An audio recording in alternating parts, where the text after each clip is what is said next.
अस्सलामु अलैकुम वरहमतुल्लाहि वबरकातुहू। मेरे अज़ीज़ तलबा, मैं आपका दोस्त इमरान अपने चैनल करीम क्लासेस में आप तमाम ही का खैर मकदम करता हूँ और दिल की गहराइयों से इस्तकबाल करता हूँ।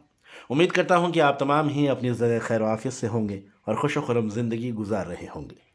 मेरे अज़ीज़ तलबा, आज के इस वीडियो में क्लास 12th की गुलिस्तानी अदब का जो हिस्सा नसर है और इसमें सबक है पौधे, जो कि आपके निसाब में शामिल है, जो कि एक रिपोर्टाज भी है। तो इस सबक से मुतालिक मारूज़ी और मुख्तसर तरीन सवालात आज के इस वीडियो में मैं आपको बताने वाला हूँ।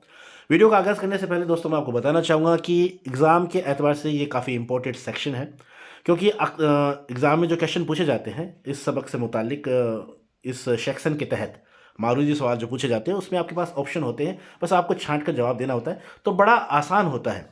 बस अगर जो ये वीडियोज़ हैं मारूजी और मुख्तसर तीन सवाल से मुतालिक जो वीडियोज़ मैं आपके लिए लेकर आ रहा हूँ, इन वीडियोज़ को अगर आप एक दफ़ा देख लेते हैं तसल्ली बख्श, तो यकीन मानिएगा दोस्तों, जब एग्ज़ाम में ये सवाल आपके सामने आएंगे तो बड़ी आसानी से आप इनके जवाब दे पाएंगे और पूरे से पूरे नंबर जो है आप हासिल कर पाएंगे।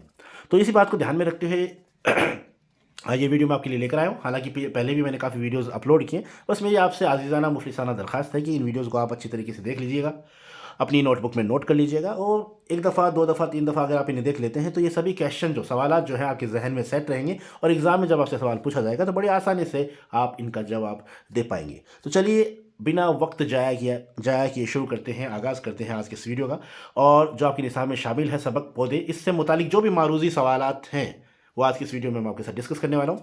वीडियो आपके लिए काफ़ी इंटरेस्टिंग होने वाला है, पूरा वीडियो देखिएगा और तसल्ली के साथ देखिएगा। तो चलिए आगाज़ करते हैं। जैसे ये स्क्रीन पर आप देख पा रहे हैं, सबक है पौधे, जो कि एक रिपोर्टाज है। रिपोर्टाज की लघु मानी होते हैं रिपोर्ट की। और मैं आपको बताना चाहूँगा कि रिपोर्टाज जो है ये फ्रांसीसी ज़बान का लफ्ज़ है और अंग्रेज़ी में इसका मतलब होता है रिपोर्ट से, ठीक है। और जो पौधे हैं, जो ये रिपोर्टाज है पौधे के उन्वान से शाये हुआ है और ये इसको लिखने वाले कौन है? कृष्ण चंद्र है। अब पौधे के बारे में भी थोड़ा मैं आपको बताना चाहूँगा कि ये जो तरक्की पसंद तहरीक, जो जैसा कि आप जानते हैं, तरक्की पसंद तहरीक जो है 1936 में इसका बीज डाला गया था, इसका आगाज़ हुआ था। फिर 1945 में हैदराबाद में एक इजलास हुआ था दानिश्वर लोगों का, तरक्की पसंद मुस्लिफीन का जो है एक इजलास हुआ था। तो इसलिए यानी यहाँ पर कृष्ण चंद्र ये बताना चाह रहे हैं कि जो 1936 में जिस तहरीक का बीज बोया गया था वो अब पौधे की शक्ल में, यानी 10 साल बाद में 1945 में एक पौधे की शक्ल में उभर कर सामने आई, लोग उसे पसंद करने लगे। तो इसलिए इस सबक का नाम उन्होंने क्या है, इस रिपोर्टाज का नाम उन्होंने पौधे रखा, ठीक है। हालांकि पौधे एक तवील किताब है, आपके निसाब में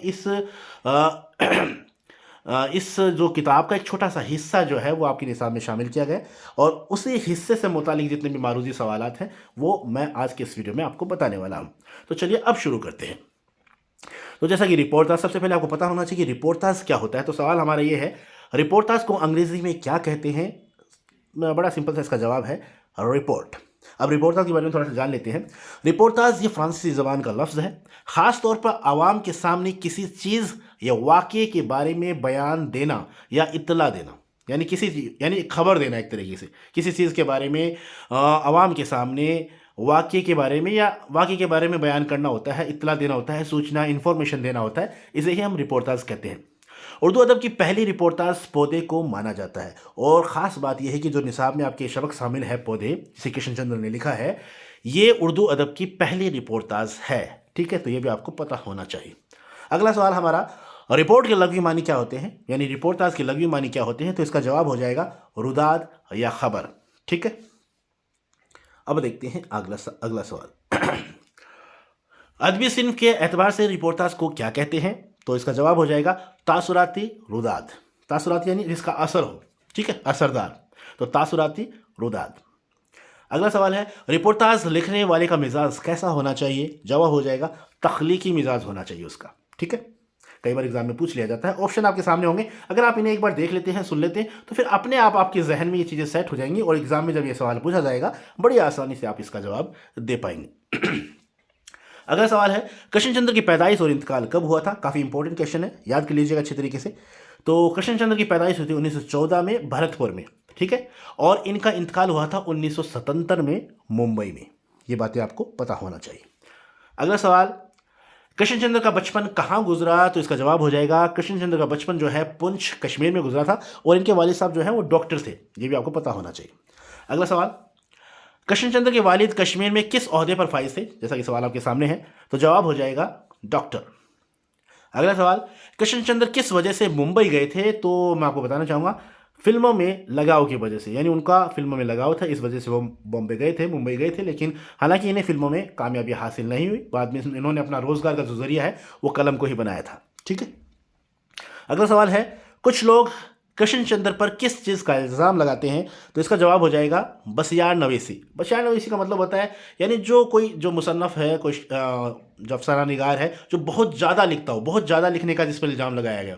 तो कृष्ण चंद्र जो थे उन्होंने काफ़ी कुछ लिखा है, बहुत कुछ लिखा है, हर सिन्फ पर उन्होंने अपना जो है जोहर आजमाया है। तो इसलिए उन पर बसियार नवीसी का इल्ज़ाम लगाया जाता है, यानी ये माना जाता है कि ये बहुत ज़्यादा लिखते हैं। ठीक है। तो इस तरीके से आप ये बातें आपको ध्यान होनी चाहिए कि बसियार नवीसी का मतलब क्या होता है। अगला सवाल हमारा, किस अफसाना निगार को छिपा हुआ शायर और धोखेबाज मुसन्नफ भी कहा जाता है? तो इसका जवाब हो जाएगा, कृष्णचंद्र को सरदार अली जाफरी छुपा हुआ शायर और धोखेबाज मुसन्नफ भी कहा करते थे। यानी सरदार अली जाफरी साहब जो है वो कृष्णचंद्र को छुपा हुआ शायर कहते थे, धोखेबाज मुसन्नफ कहते थे। क्यों कहते थे? क्योंकि इनका जो तख्लीक का जो अंदाज था बड़ा शायराना अंदाज था।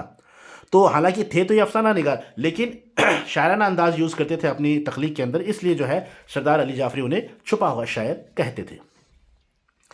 अगला सवाल हमारा है, कृष्णचंद्र का पहला अफसाना कौन सा है? ये कब और किस रिसाले में शाये हुआ? बहुत ही इंपॉर्टेंट क्वेश्चन है। तो कृष्णचंद्र का पहला अफसाना है यरकान, ये आपको पता होना चाहिए। और ये किस रिसाले में, यानी किस पत्रिका में शाये हुआ था?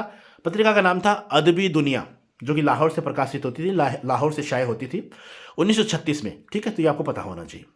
अगला सवाल, कृष्णचंद्र के अफसानों का पहला मजमुआ कौन सा है और ये कब शाये हुआ? तो कृष्णचंद्र के अफसानों का पहला मजमुआ है तिलिस्म ख्याल, और जो कि 1939 में शाये हुआ। ठीक, दोनों क्वेश्चन काफ़ी इंपॉर्टेंट है, आपके जहन में इनको रखना है आपको। ठीक है। कृष्णचंद्र के अफसानों के मजमुए और नॉवल की तादाद कितनी है? तो इसका जवाब हो जाएगा, अफसानी मजमुए थे तकरीबन लगभग 32 और नॉवल की तादाद थी 47, यानी 47। ठीक है। अगला सवाल, कृष्णचंद्र अपनी तख्लीकात में किस ज़बान का इस्तेमाल करते थे? तो जवाब हो जाएगा शायराना ज़बान, और यही वजह थी कि सरदार अली जाफरी उन्हें छिपा हुआ शायर या धोखेबाज मुसन्नफ कहते थे। अगला सवाल है, कृष्णचंद्र को कौन से एजाज़ात से नवाजा गया था? तो इसका जवाब हो जाएगा, उन्हें 2 एजाज़ मिले थे। एक तो था सोवियत लैंड नेहरू अवार्ड और दूसरा था पद्म भूषण। अगला सवाल, पौधे कृष्णचंद्र की कौन सी नस्ली सिन्फ है? तो जैसा कि आपको पता है, पौधे जो है अपने आप में एक रिपोर्टाज है, यानी एक रिपोर्ट है। ठीक है। अगला सवाल, सबक पौधे कृष्णचंद्र ने किस बिना पर लिखा था? तो इसका जवाब हो जाएगा हैदराबाद उर्दू कॉन्फ्रेंस, जो कि 1945 में हुई थी। ठीक है। तो तरक्की पसंद मुस्लिमीन का इजलास हुआ था हैदराबाद में, तो उसका जिक्र जो है उन्होंने इस सबक में, यानी पौधे के उन्वान से उन्होंने किया है। अगला सवाल है, फिराक, एहतसाम और डॉक्टर अब्दुल अलीम खाने पर बैठकर किस चीज़ पर बहस कर रहे थे? तो इसका जवाब हो जाएगा उरियानी पर, यानी उनका जो बहस का मुद्दा था वो क्या था? उरियानी था। उरियानी मतलब नंगापन। ठीक है। तो इस मुद्दे पर उनकी बहस आपस में हो रही थी। ठीक है। तो इस चीज़ का जिक्र किया गया है इस रिपोर्टाज में। अगला हमारा सवाल है, डॉक्टर अब्दुल अलीम के मुतालिक क्या बात मशहूर थी? तो उनके बारे में ख़ास बात ये थी कि वो हमेशा सही बात गलत मौके पर कहते थे। ठीक है। अगला सवाल हमारा है, मुल्क राज आनंद की पेश करदा तजवीज़ की मुखालफत किसने की थी? तो इसका जवाब हो जाएगा डॉक्टर अब्दुल अलीम, क्योंकि इनके बारे में कहा जाता है कि जो बात तो सही कहते थे लेकिन कहते थे गलत मौके पर। ठीक है। आप देख लेते हैं, कुछ सवाल और हैं। डॉक्टर अब्दुल अलीम के साफ गोई से कौन नहीं घबराते थे? तो इसका जवाब हो जाएगा मौलाना हसरत मोहानी। ठीक है। अब इस सबक से मुतालिक कुछ मुश्किल अल्फाज हैं, उनके मानी भी आपको पता होना चाहिए, क्या पता एग्जाम में आपसे पूछ लिया जाए। तो पहला ही जो कि काफ़ी इंपॉर्टेंट अल्फाज है, जिसका नाम है उरियानी। उरियानी का मतलब होता है नंगापन। ठीक है। सलवाते सुनाना, सलवाते सुनाने का मतलब होता है बुरा भला कहना। एहतसाब, एहतसाब मतलब होता है हिसाब करना। अदम तशद्दुद, अदम तशद्दुद का मतलब होता है अहिंसा। ठीक है। और मशलूब, मसलूब होता है छीना हुआ। और जहद, जहद मतलब परहेजगारी, परहेज करने वाला। ठीक है। तो उसे बोलते हैं जहद। तो ये कुछ अल्फाज थे जो आपके जहन में होने चाहिए, आपको पता होने चाहिए इनका मानी क्या होता है। और इस सबक से मुतालिक जितने भी जो है इंपॉर्टेंट क्वेश्चन थे, मुख्तसर तरीन हो चाहे मारूजी सवालात हों, सभी कुछ मैंने आपको बताने की कोशिश की है। मुझे उम्मीद है ये वीडियो आपको अच्छी तरीके से समझ में आ गया होगा। और मेरा दावा है, अगर आपने इस वीडियो को अच्छी तरीके से तसल्ली के साथ, इत्मीनान के साथ देख लिया है, तो अगर एग्ज़ाम में सवाल से मुतालिक, इस सबक से मुतालिक कोई भी सवाल आपसे पूछा जाएगा तो बड़ी आसानी से आप उसका जवाब दे पाएंगे।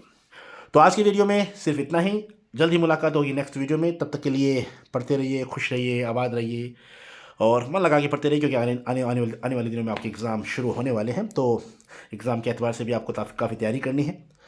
तो तैयारी करते रहें। खुदा हाफिज़।